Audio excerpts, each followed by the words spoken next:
Final Fantasy XI in its heyday is one of the best gaming experiences I've ever had. But whenever I bring up a video explaining why I feel that way, inevitably somebody will post about one of its flaws, telling me that I'm seeing the game through rose-colored glasses. So are these blasphemers right? Can you improve upon Final Fantasy XI? Yes, totally, obviously, yes.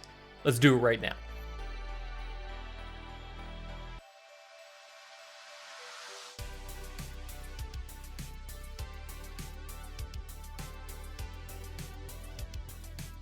First off, 11 has been evolving since the day it released until, what time is it? Today. And it's not going to stop anytime soon. But for the purposes of this video, I'm going to talk about my favorite period, the mid-2000s, when it was at its peak, the first few expansions were out, 75 was the cap, and everything took forever. I consider this to be the foundation, at least, of what 11 was at its absolute pinnacle best. Let's take that and fix all of its flaws. Also, as a note at the start of this video, I am not a game developer. I do not have any code in front of me, and I certainly haven't done any research into the long butterfly effect list of things that could happen if we change any of the minute details of 11. This is meant to be for fun. Please don't kill me. Especially if I take out your absolute favorite feature of 11. Sorry. One of 11's biggest strengths was the interconnected cooperative gameplay that was at its core, the way that different roles and classes weave together to form every fight every single day of achievement in 11. Tanks supporting healers, supporting damage dealers, which are broken down into physical damage dealers, performing skill chains, which support magical damage dealers, supporting magic bursts. Support jobs with buffing, debuffing, enhancement, de-enhancement, crowd control, kiting, pulling. It all comes together in this amazing flow of like, how did this ever actually work? I've never seen its equal. That's the positive. The problem with this system is that it requires some very specific combinations, or at least specific depending on what you start with, to form anything that remotely kind of makes sense, especially once you get into the higher levels where everything takes forever, everything's a lot harder, and it's much more critical that you fine-tune and nail every aspect of your party. Could you skip a healer, for instance, if you had multiple support? Maybe, but it kind of depends. Could you skip magical damage if you only have physical available? Sure, but it might make skill chains kind of weird, and depending on what level you're at, you might be missing out on a lot. Could you skip a physical if you have extra magical? Probably not. Maybe if you like do a full black mage burn, but it really is just like you immediately hit that point. Can you make a skill chain or can't you? Although I guess like one melee damage dealer, a tank, if they could skill chain together with two black mages and then like a support and a healer, that might work. Has anyone done that? Has anyone done two black mage party? Not a black mage burn, but a two black mage party. That'd be fun. Look, this system brings together some of my favorite moments in 11, pulling together these perfect combinations of players that provide a veritable bounty of experience points as you just demolish everything ahead of you. But it could also be incredibly frustrating when, Dark Knight's in a period where maybe it can't make the most efficient skill chains, or Thief isn't quite amazing yet because it doesn't have Viper Bite. Or the enemy reflects, all magic thrown at it. Seriously, what was up with the Calibra game design? Were they just like, screw black mages? I really think that's what they said. They were in a boardroom and they said, you know what we're gonna do with this expansion? Screw black mages. Black mages were literally a liability. 11 got so close to solving this problem with the sub-job and skill system, allowing players to use different weapons than maybe their primary and sort of blend a little bit in terms of their overall flexibility and what they could bring to a party if Thief with a dagger isn't exactly what you need. In theory, it gives you a lot more horizontal options while not really making you vertically any more intensely powerful. It just gives you more ideas.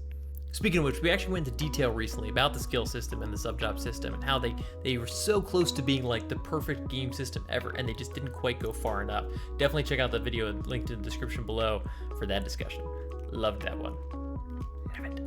Point being, the overall summary, if you invite a 60 thief and you don't really have a use for dancing edge in that party, like they're not gonna switch to swords. They're not gonna be effective with swords at 60. That's all I got. I got dagger. Dancing Edge is an amazing weapon skill, but like if you can't really work your skill chain around Dancing Edge, Thief might just not work.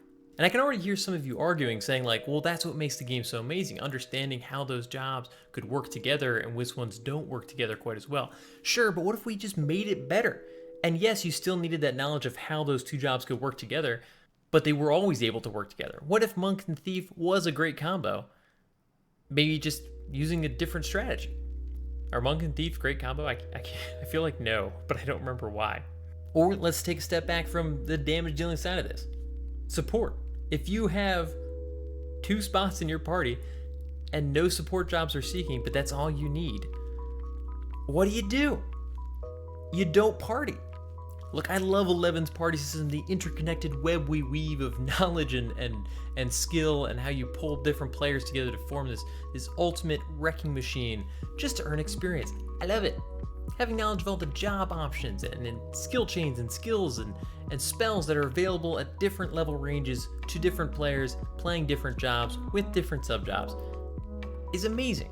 Knowing who can pull, who could tank, who could maybe off-tank. If you have a Thief, do you have somebody else that can do a provoke or at least steal hate for a second so that the Thief can do a sneak attack, trick attack onto the tank? Sneak attack, trick attack, sneak attack, trick attack. It was literally a skill to build an effective party, and a skill that not everybody wanted to cultivate. But it would suck on those days where you just stare at the screen for hours and hours, either being a person building a party, just hoping for that last tank, damage dealer, support class to pop up, or seeking for parties. I know all you dragoons, summoners, puppet masters, thieves during a bad year have been out there with the flag up, just waiting, hoping against hope somebody's gonna invite you.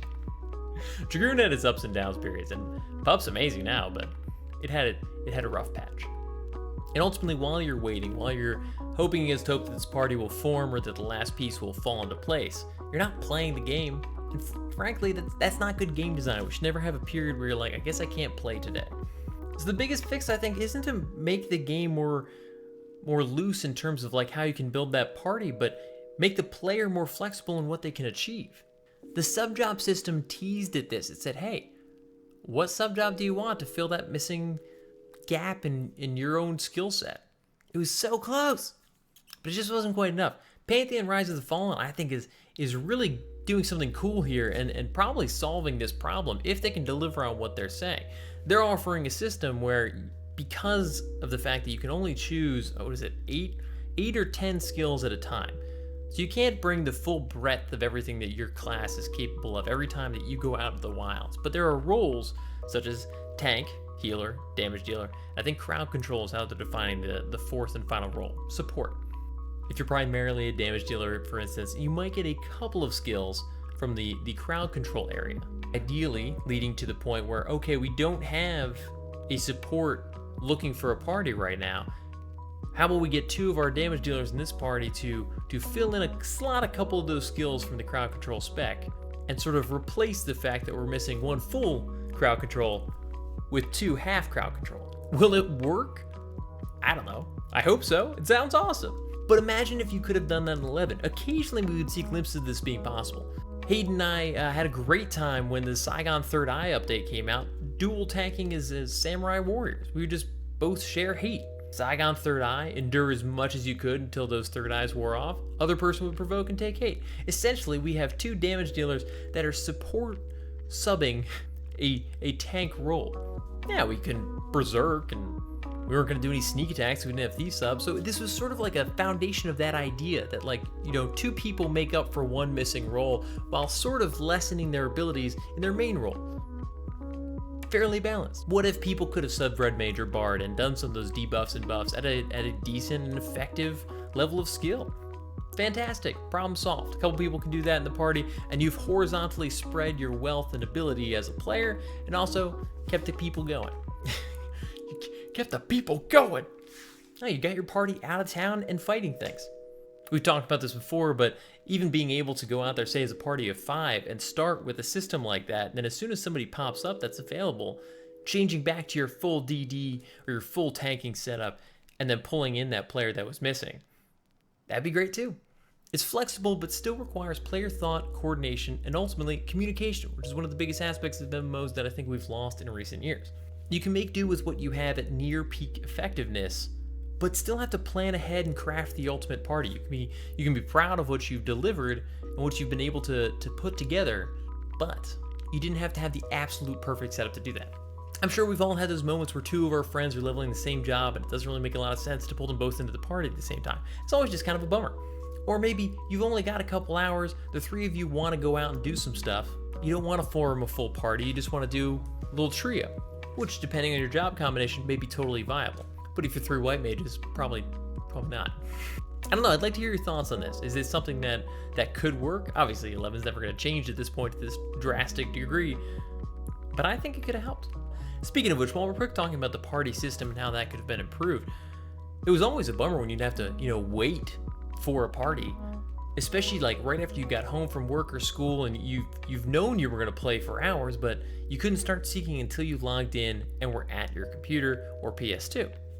Fix that with modern technology. I mean, seriously, in today's day and age, it's not crazy to think that there's some sort of game app that allows you to chat and alter flags and stuff from the app and communicate with people in game. You could start forming parties, an hour before work's done or an hour before you're done school, and just say like, hey, I'll be ready to play in like an hour and a half, 2 hours.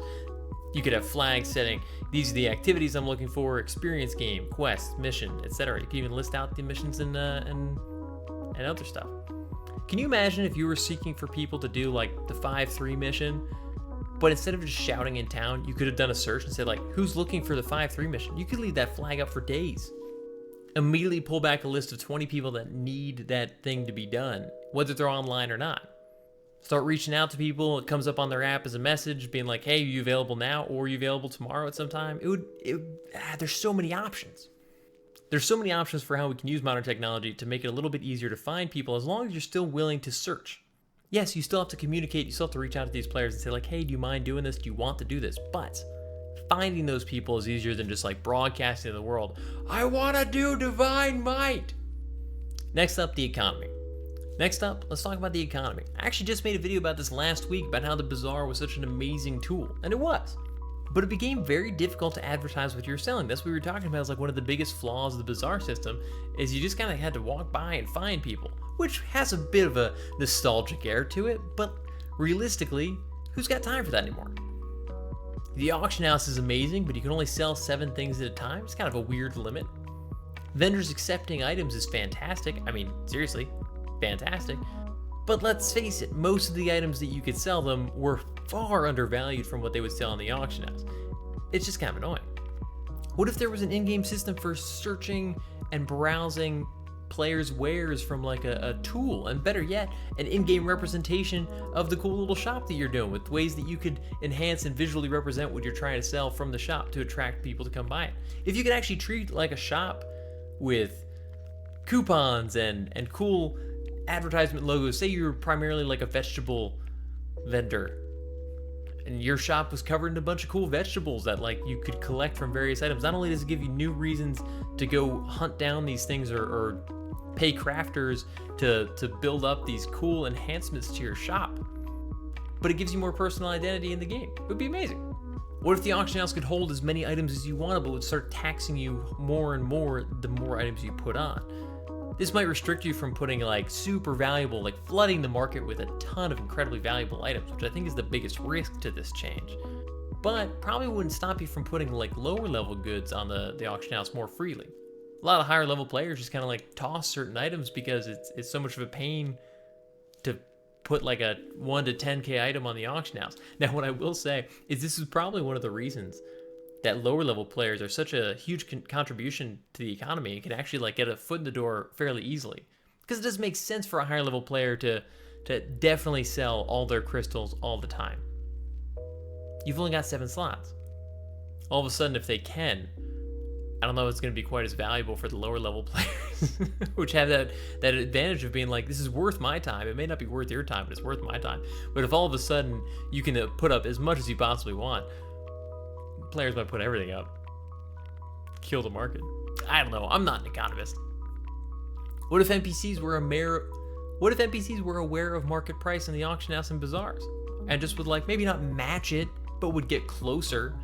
If they see that the mercenaries gi, is that a thing? Mercenaries gi is selling for like 30K, and normally they would buy it for like 800 gil. It would be nice if they're like, oh well, I'll buy it for 15K. All the economists watching this video right now, let me know what you think that would affect, how that would affect the economy. Would we like tank the market? Would that help the market? I feel like there would be a huge effect if all of a sudden for every item, the NPC was a valuable option. It would take Gil out of the game, which is always good to prevent inflation. I don't know. I'd love to hear your thoughts on this. Speaking of which, if you didn't know, we stream every Tuesday night and Thursday at 7 p.m. Eastern Standard Time, often playing FFXI and other fun games like this, chatting about random topics like this. If you've got significant thoughts on this one, come say hi. Bring them up. Let's talk about it. If you want to tell me how dumb my ideas are, well, you can't come. No, I'm just kidding. Seriously, come by. I want to hear your thoughts. Are these great ideas or are they dumb ideas? Finally, and these are obviously not the only flaws that 11 had or could be improved upon, but this is where we're going to stop today's video. Endgame activities. Look, I love Dynamis. I love Limbus. I never did salvage. But I think that last one's kind of important. I never did salvage. I never found a link shell that was doing salvage. Endgame activities can be pretty difficult to get involved in, which adds an air of exclusivity and makes you feel like really proud of the fact that you got involved in and did endgame activities. But realistically, come on. It shouldn't be too hard for players to find a group of other players that are trying to do this stuff if they want to, and do it. Part of the issue was resources, the way the game was coded. There weren't instances. It was all open world, which is both one of the best aspects of it and one of the worst. Because if another link shell that's been doing this forever is already doing it, you may not be able to do it. Only certain events were like that. Time investment overall could be grueling. Yes, I love Dynamis. Yes, it took 2 to 4 hours. The way games are played has evolved a little bit, and if you want to play and do Dynamis for 2 to 4 hours, I think that's great.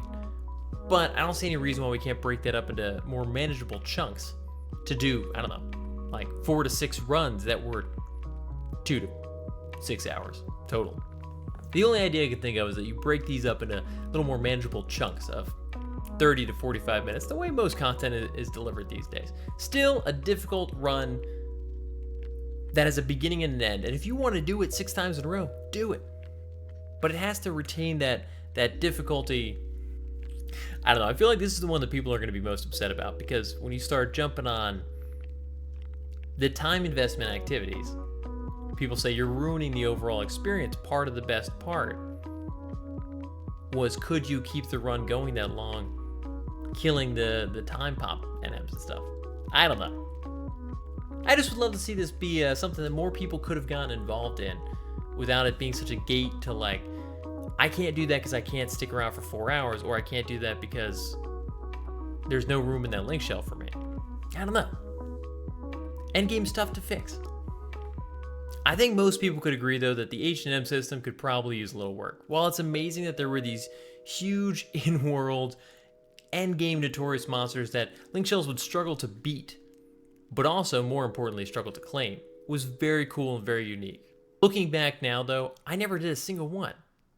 I think I was part of a team of people trying to claim Circuit like one time, because it is really frustrating to go out there for a window of time that can shift throughout the day, wait for 4 hours, staring intently at the screen if you're part of the claiming team, and then not get to even fight the notorious monster. Was that incredibly a rush? I'm sure it was. But I just don't know if it's fun anymore, the way that games have evolved. Let me know your thoughts on this one. Like I said, I think this is going to be the most divisive one. But I feel like there's a way we could have changed the H&M system to make it more inviting, give more players a chance, while still keeping it exciting and new. I don't know. I want to talk more about this. Seriously, come out on Tuesday nights and Thursday nights at 7 p.m. Eastern Standard Time. Bring your thoughts. Are these improvements? Am I ruining a perfect game? Could be true. I love Final Fantasy XI. Either way, it doesn't matter because I don't have any actual input into the game's development. And even if I did, they'd say I have no money to fix it. Hope you guys enjoyed this one. Keep on the lookout for more videos like this, and I'll see you guys all in the next one. Peace. Activate the train manipulator tool with G. Then locate some deposits. What kind of deposits am I trying to locate? Think, by the way. It's coming right towards me. Is it hostile? Oh god! Oh Yes, god. it is. It's so Bury it hostile. in a hole. Use the terrain manipulator. Get it.